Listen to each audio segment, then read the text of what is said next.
dans une nouvelle semaine de vlog. On est aujourd'hui donc lundi, je ne sais pas combien, lundi 16 septembre. Et donc, ben voilà, je suis au rendez-vous. Alors, qu'est-ce que j'ai à vous dire? Je vous quittais avec ma lecture sur les œufs en verre et contre tout la semaine dernière. Et donc, je l'ai terminée hier, donc la semaine dernière. Dimanche soir, fin de journée. Donc voilà, j'avais prévu de le terminer et j'ai réussi. Youhou. Donc Envers et contre tout de Anna Orridge. C'est, je pense, un tome 1, Petit crime du bout du monde. Donc là, nous étions avec. J'ai retrouvé le prénom de la jeune fille dans la semaine dernière. Je l'avais galéré, je me souvenais du prénom de sa grand-mère, mais je ne me souvenais plus de son prénom à elle. C'est Kathleen. Donc voilà, on était avec Kathleen qui a tout quitté pour vous faire rapidement euh, un résumé parce que j'ai vraiment beaucoup aimé cette petite lecture. Donc Kathleen quitte son travail à Toulouse et elle décide de faire une pause et rentrer en Bretagne avec sa grand-mère et l'aider dans sa crêperie. Et donc du coup, sa grand-mère est fan d'un écrivain, Philippe Cadic, qui va faire une soirée de lancement pour son 32e roman thriller. Et il s'avère que c'est Kathleen qui va y aller suite à une petite mésaventure de sa grand-mère. Et on va retrouver cet auteur mort sur son bureau. Donc voilà, une enquête va être menée par Kathleen et plusieurs autres personnes. Ça se lit très vite. Il fait 208 pages sur les os, mais je crois qu'il fait 300 et quelques sur format papier. Et voilà, c'était un petit cosy mystery bien sympa que j'ai beaucoup aimé. La couverture est trop trop belle. En vrai, je vous invite à la regarder soit sur mon post, j'ai fait un post où j'ai mis la couverture en couleur, ou à mettre cette autrice sur internet. Mais la couve est vraiment trop trop belle. J'aime beaucoup les couves de Cozy Mystery, mais celle-là est très très jolie. J'aime beaucoup les couleurs, etc. Donc bref, voilà une bonne lecture que j'ai effectuée donc ce week-end. Et j'ai commencé une autre lecture le soir même. Vous voyez là, je suis dans ma petite poche à livres, donc c'est un petit roman.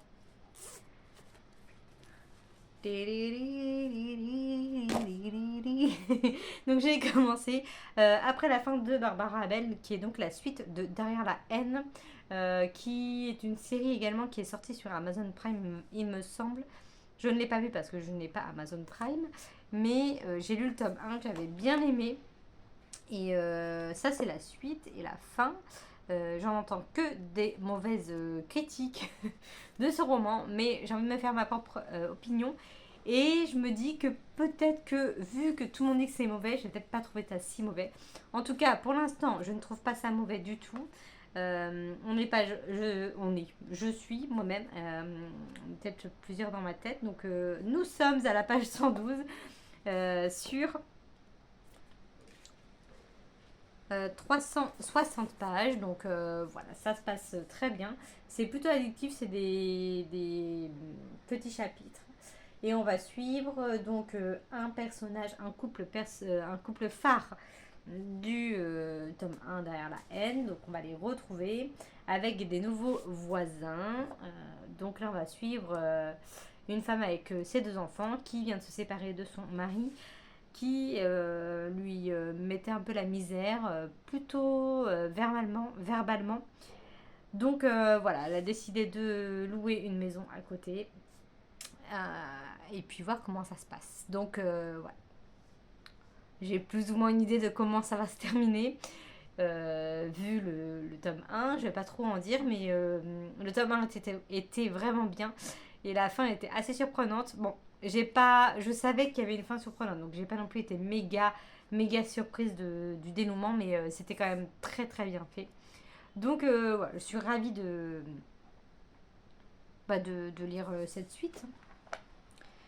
Donc voilà pour ma lecture en cours. Je vais pas vous lire le résumé.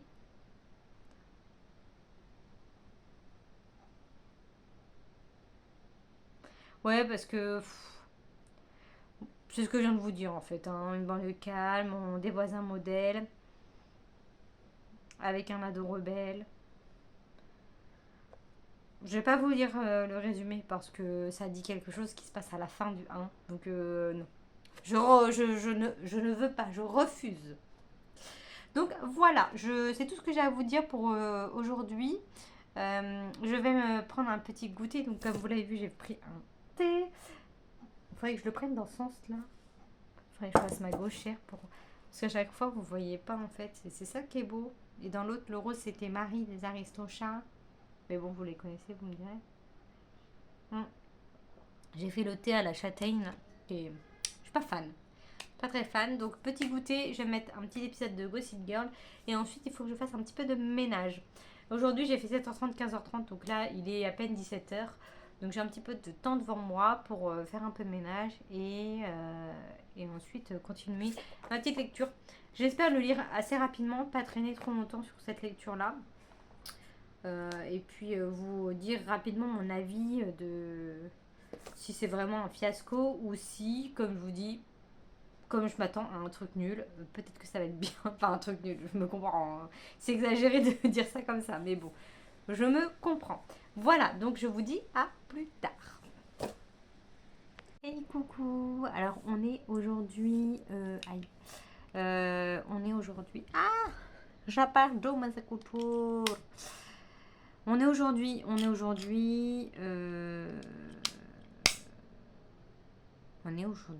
jeudi. J'y arrive. Donc on est jeudi. Voilà, je suis pas revenue encore. Mais j'ai terminé mon roman. Où est-ce qu'il est? Ah oui. Ah mais oui, je lisais ça, je vous disais que je lisais ça et que j'avais peur parce que tout ça, tout ça. Et ben en fait, moi j'ai vraiment bien aimé. J'ai pas compris pourquoi les gens euh, ont dit autant de choses, enfin, ont eu autant de déceptions sur cette lecture. Moi j'ai bien aimé, il s'est passé plein de choses. Alors du coup je m'attendais à ce que ce soit plat, comme quoi faut pas toujours écouter ce qu'on nous dit et ce qu'on lit, du moins comme avis. Et ouais, bah, moi j'ai trouvé ça bien. Il y a eu des petits rebondissements qui m'ont bien surprise. Et je passais un très bon moment de lecture. C'est une très bonne duologie pour moi. C'était très bien. Et bon, la fin, la toute fin, genre allez, je sais pas, les 15 dernières pages, les 20 dernières pages, j'avoue que j'aurais aimé qu'il y ait un petit peu plus de détails sur cette fin et sur le dénouement, on va dire. Mais bon, sinon, voilà. C'est bien aussi parce que ça te laisse, toi, t'imaginer une fin ou plusieurs fins ou en parler aussi avec d'autres gens. Mais en tout cas, je sais pas si vous avez lu cette duologie derrière la haine et après la fin. Mais franchement, moi, impeccable. Les deux. Hein. Franchement, j'insiste sur ça parce que j'ai vraiment, vraiment vu que des mauvais retours là-dessus, quoi. Donc, ça me fait. Je suis surprise. Bref. Voilà, donc ma lecture est terminée. À côté de ça, je viens également de terminer ma lecture audio que je vais vous mettre là. C'est The Perfect Love. Donc c'est un tome 2 aussi. Donc c'est cool, j'ai terminé 2 duologies cette semaine. Ouh. Et donc le tome 1 c'était The Perfect Match. Donc je vous en ai parlé plusieurs fois. Pour le tome 1 c'était... donc on est en 2000, je ne sais plus combien. Donc c'est futuriste. C'est de la fantasy. Et donc là c'est un algorithme, une intelligence artificielle qui va choisir avec qui vous devez passer le reste de votre vie. Donc là on va suivre Elliot qui est une jeune fille qui est amoureuse de Ash, qui ils se fréquentent en cachette parce que ils ne sont pas compatibles à 100%, mais ils s'aiment, donc ils se voient en cachette et ils vont faire un test, parce qu'ils ont le droit de faire des tests tous les je sais plus combien, et donc ils vont faire un test et il s'avère qu'ils sont encore moins compatibles que la première fois qu'ils ont fait le test, donc du coup ils sont grave déçus et il s'avère qu'elle elle a un match avec quelqu'un à 99% ou 90 ou je sais plus combien, je crois que c'est 99, et il s'avère que c'est le frère de H qu'elle ne peut pas blairer et qu'elle a rencontré genre 2 3 fois et qui est très arrogant, très mal aimable, mal poli, enfin tout ce que vous voulez. Donc quand elle apprend ça, c'est un drame parce qu'elle aime son frère, elle est censée épouser selon le gouvernement actuel quelqu'un qu'elle n'aime pas, qu'elle peut pas blairer, etc. Donc voilà, on comprend que, on sait que dans quoi on s'engage, on sait que c'est une romance, donc on sait déjà que ça va se terminer d'une certaine façon. Mais franchement, c'était très bien, il y a une belle morale, c'est jeunesse quand même, enfin c'est young adulte, pas jeunesse, young adulte. Mais moi j'ai bien aimé, c'était très sympa. J'ai écouté les deux en audio du coup sur Nextory. Et j'ai bien aimé. J'ai bien aimé dans l'ensemble. Là j'ai écouté, ça doit faire presque une heure, il me restait une heure d'écoute ou à peu près. Donc voilà, je suis contente. J'ai terminé cette biologie, ça se termine plutôt pas mal. Donc je suis contente. Ouais, vraiment des bonnes lectures. Et hier soir, donc du coup j'étais à fond parce que je me suis relancée dans le challenge là, un peu comme le tour du monde en 80 jours. Je sais plus si j'en ai parlé ou pas, mais c'est avec une bookstagrammeuse qui s'appelle Les lectures de Julie II, avec deux I. Et donc là, elle repropose un challenge. Donc là, je me suis relancée. Mais je suis avec un autre groupe et c'est top parce que comme ça, je fais de nouvelles connaissances. Même si ça fait bizarre de ne pas être avec les copines habituelles. Mais au final, voilà, ça change un petit peu, ça varie. Et en plus, ma chef, la chef de mon groupe, elle lit beaucoup de fantasy. Et du coup, ça va me permettre un peu de... Parce qu'on a un bonus de 10 points si on lit un fantasy, mais c'est pas obligatoire, loin de là. Mais je me suis dit, ah bah tiens, ça me motivera peut-être plus à lire de la fantasy. Donc, j'ai choisi une nouvelle lecture, mais du coup, je pense qu'elle va pas passer parce que c'est un peu de la SF et apparemment, ça passe pas. Donc j'ai choisi celui-ci, un roman dont je vous ai parlé il y a peu quand je vous ai montré ma pile à lire, donc La Cité des nuages et des oiseaux de Anthony Doerr. Donc c'est un grand prix de la littérature américaine 2022. J'ai 2 ans de retard, mais bon, ça passe. Donc je vais vous lire le résumé. Pour l'instant, j'ai lu 30 pages et je me suis... ça m'a fait tilt tout à l'heure quand je finissais mon roman que j'ai d'abord un auto-édité à lire. Je dois faire ma chronique samedi. C'est une date imposée, donc là je dois absolument le lire et je pars samedi. Donc du coup, il faut absolument que je le lise demain. Alors demain j'ai posé un congé payé exceptionnellement. Comme j'en ai que 13 dans l'année, enfin jusqu'à mai, j'ai posé le vendredi par-ci par-là et il s'avère que demain, pile poil. Donc je vais lire celui-là, Là où le ciel est plus grand, de Valérie Lanchir. Désolée, je sais pas si je le prononce bien. Mais voilà, j'ai pas la couverture du roman, mais bon, je vous le montre. En tout cas, il fait 196 pages, donc je pense que ça va se lire relativement vite. Donc j'ai confiance en moi. Et à côté, donc je lirai ça. Je pense que ça sera mon roman que j'ai emmené ce week-end. Et du coup, vu l'épaisseur, voilà, je suis pas sûre que je vais lire beaucoup. Au moins demain, je fais rien, donc je vais pouvoir avancer un petit peu. Et après, on va chez un ami à Nantes. Donc on passe le week-end là-bas, donc ça va être week-end tranquille entre amis. Et puis je vais peut-être pouvoir bouquiner un petit peu, je sais pas trop, mais on n'a qu'une heure de route d'ici, donc c'est pas très très long. Et je vous lis le résumé. Donc avez-vous jamais lu un livre capable de vous transporter dans d'autres mondes et à d'autres époques, si fascinant que la seule chose qui compte est de continuer à en tourner les pages? Point d'interrogation. Hein. J'ai vachement foiré mon intonation, donc désolé, mais c'était une question. Le roman d'Anthony Doerr nous entraîne de la Constantinople du XVe siècle jusqu'à un futur lointain où l'humanité joue sa survie à bord d'un étrange vaisseau spatial, en passant par l'Amérique des années 1950 à nos jours. Ces personnages ont vu leur destin bouleversé par la cité des nuages et des oiseaux, un mystérieux texte de la Grèce antique qui célèbre le pouvoir de l'écrit et de l'imaginaire. Et si la seule littérature pouvait nous sauver? Point d'interrogation. Je crois que c'est pas la première fois que je vous lis ce résumé parce que il m'intrigue vraiment et je crois que ça doit faire 2-3 fois que je le lis, mais bon, je suis désolée, mais c'est comme ça. Donc voilà, je pars dans cette lecture pour ce week-end, donc vous vous en doutez que je n'aurai pas terminé pour ce vlog-là, mais vous aurez la suite dans le prochain. Et vous aurez quand même mon avis sur celui-là, là, il n'y aura pas le choix. Voilà, bon, c'est tout ce que je voulais vous dire. J'ai fait le tour. J'ai terminé donc les 2 lectures. J'en commence une 3e. Demain, je travaille pas. Ça, c'est cool. Je vais pouvoir bouquiner à fond les ballons. En plus, Cracotte, bah, elle a pas trop la forme. Là, elle s'est fait en moitié en torticolis hier. Hier soir, je suis rentrée, je suis sortie avec une copine, on était manger quelque part. Et je suis rentrée, elle avait un torticolis, elle pouvait plus tourner la tête à gauche. Mais vraiment, ça m'a fait trop de peine.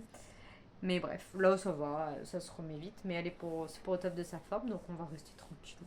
Tranquillou demain, toute la journée. Ça va être cool.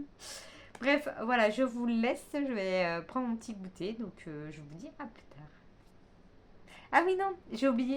Hier, on a fini une série. Donc, c'est une mini-série de 10 épisodes. Non, de 8 épisodes. 8 ou 6. Enfin, une mini-série. Qui s'appelle Resident Evil. Donc, comme mon conjoint n'arrive pas à regarder des séries, pour lui, ça le saoule. Donc, on essaie de trouver comme en ce moment, j'ai l'impression que c'est la mode sur Netflix. En tout cas, il y en a plein de mini-séries de 8, 6, 8, 10 épisodes.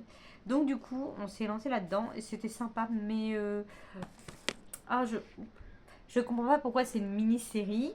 Vu comment ça se termine, on a l'impression qu'il va y avoir une saison 2 alors que c'est pas une saison 1. Donc, étrange à faire, mais là on va être sur.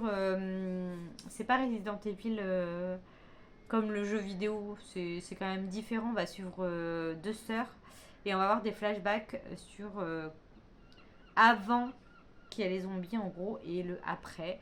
Et voilà, ça va être tout le temps comme ça. Au début, on s'est dit ça va être au début qu'il y aura des flashbacks pour comprendre un peu. Et en fait, il y a des flashbacks tout le temps. Et à la fin, moi, je comprends toujours pas. Mais tout le monde n'est pas comme moi. Peut-être que des gens peuvent comprendre. Mais c'était bien. Ils sont pas trop zombies. Il y en a un petit peu, mais franchement, limite, on était presque déçus qu'il y ait si peu de zombies. Mais bon, voilà. J'ai bien aimé quand même dans l'ensemble. Ça tenait la route. C'était sympa, malgré que j'ai encore quelques questions sans réponse. Mais bon, on verra. Il y aura peut-être une suite qui s'appellera pas Resident Evil, mais qui sera une suite qui. C'est pas une saison 2, mais c'est presque une saison 2. Je sais pas. Peut-être, peut-être pas. Bref, voilà. C'est tout ce que je voulais vous dire. On a fait ça et on a lancé un autre truc, mais j'accroche moins. D'ailleurs, je ne saurais même pas vous dire le nom de la série. Mais ça me fait beaucoup penser à Divergente. Voilà, un peu. Un truc comme ça qui t'a survécu dans la forêt. Un peu The 100. The 100. Un peu Hunger Games, un peu tout ça, un peu un truc dystopique bizarre. Donc voilà. Donc bref, cette fois je vous laisse parce que mon thé il est à très bonne température, donc faut pas que je parle plus longtemps. Donc je vous dis à plus tard.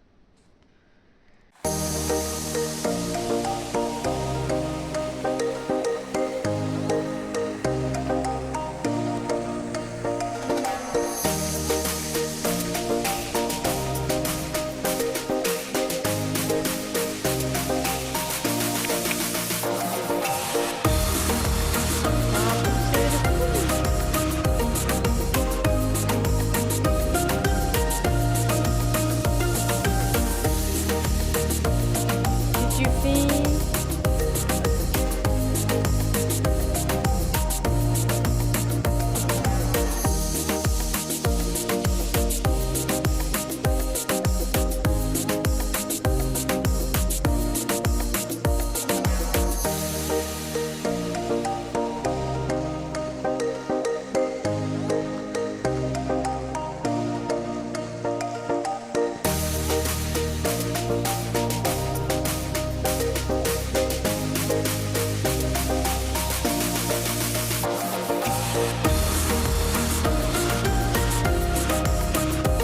mon craquera.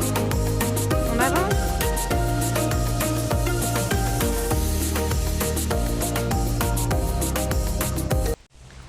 Hello, on est aujourd'hui vendredi et comme je vous le disais, j'ai posé mon CP. Donc du coup, je suis joie. Je suis contente. Je suis un peu coiffée n'importe comment. Hier, je me suis lavé les cheveux et j'ai laissé sécher comme ça, sans me coiffer, sans rien faire. Ça faisait longtemps. Bref. Qu'est-ce que je voulais vous dire? À part que j'étais en CP et que je vous l'ai déjà dit. Je sais plus. Donc j'ai commencé ce roman-là. Dont je vous avais dit. C'est quoi mon dernier roman que j'ai lu? Ah oui, c'était Barbara Abel. Donc ça c'est bon, je vous l'ai dit. Je suis venue hier, je suis con. Donc là j'ai commencé ça et je savais plus du tout de quoi ça parlait. Ça m'a l'air d'être une petite romance. Donc du coup, ça ça va me faire du bien.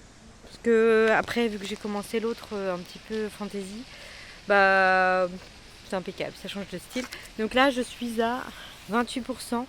J'ai lu une cinquantaine de pages hier et puis là, je vais bouquiner un petit peu. Je pense qu'on va se poser au soleil dans l'autre parc. Juste un petit 20 minutes pour respirer un petit peu d'air frais parce qu'après, je compte me foutre sous la couette sur mon canapé, mettre un petit film ou un read with me, je sais pas, et lire mon bouquin. Voilà, c'est mon planning de ce matin. Et on est en train de regarder. Putain, j'ai noté le titre de la série, mais je sais plus. Donc, je repasserai. Les personnes, je repasserai.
Hey coucou, on est aujourd'hui dimanche soir et comme vous le voyez, c'est pas la journée la plus courageuse du week-end. Donc on vient juste de rentrer de Nantes et du coup je m'apprête à faire un petit dodo, il est 17h10 et je me suis dit mince, faut que je conclue mon vlog, comme ça je vais le monter juste après. Donc je n'ai pas grand chose à vous dire, je suis toujours dans cette lecture là. Est-ce que je suis venue pour vous dire vendredi que j'avais terminé? J'ai terminé mon auto-édité. Je sais plus, j'ai pas regardé le rush d'avant, donc je vais pas vous en reparler si j'en ai déjà reparlé, mais je vais vérifier en le montant si j'en ai parlé ou pas. Et si c'est pas le cas, je vous en reparle dans le prochain vlog. On va faire comme ça. Et celui-ci, je vous en reparle également dans le prochain parce que j'ai lu 130 pages pour l'instant, mais je n'ai pas le temps de vous faire le résumé. Enfin, je n'ai pas le temps, je n'ai pas la foi surtout. Donc voilà, j'ai le temps encore de vous en parler, hein, il est assez gros. Donc voilà, c'est une petite vidéo pour une petite conclusion de cette vidéo. Voilà. Voilà, j'espère que vous, de votre côté, tout s'est bien passé, votre semaine et votre week-end. Et je vous souhaite donc une bonne semaine et de bonnes lectures. Et je vous dis à la semaine prochaine. Portez-vous bien. Salut!